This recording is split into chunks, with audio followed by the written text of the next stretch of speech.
this is a space for you, for everyone to be able to use, whether you come in for short meetings or conferences, or whether you take some business people to the Sage restaurant for lunch, or whether you just come in and do your weekly shop. There is something here for everybody.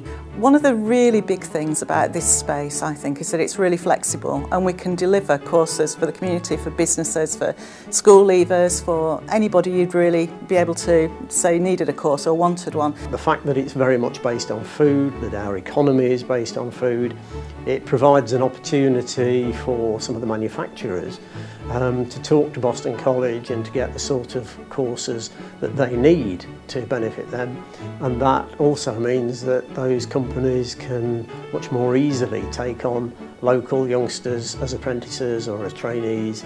You're going to have students, you're going to have perhaps between 150 and 220 students roaming around the building, so you've got a younger generation and indeed older students as well, and adult students. Equally, we've got a food court that services the general population. But at the same time, we've got public meeting rooms, so at any one time you could have anything between 50 and 100 people using the public meeting rooms.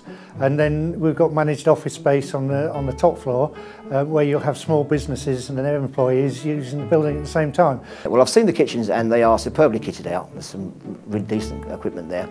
I spoke to a couple of lecturers that are there and they seem really enthusiastic. And so it should encourage youngsters to come into the trade, because they're becoming into a real environment as opposed to a teaching environment. So they won't be just making something and there's no end game to it. And they've got an end game and they've got a real important game, which is to serve the public. Boston College has an alumnus called Jason Atherton, who used to be an executive chef for Gordon Ramsay and has now got his own restaurants in London and Shanghai. He's a Michelin-starred chef.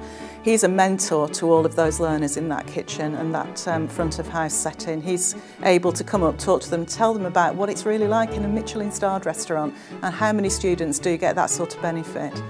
We have this other amazing facility, which is Food Britain. So we have our physical world here, and then we also have our virtual world, where the producers are going to be able to, they're going to be online, they're going to be able to be sold out of the county as well. So it's not just Lincolnshire that Food Britain is sort of concentrating on, but throughout the UK, and that gives them a massive marketing push, whereas if they were on their own, they wouldn't be able to probably afford to be able to do that or have the time to do that. So that again is a fantastic facility, and I can see this growing. That integration between the food hall itself, between the potential office space and between Boston College is just enormous, and I'm sure that the opportunities there will grow over the years.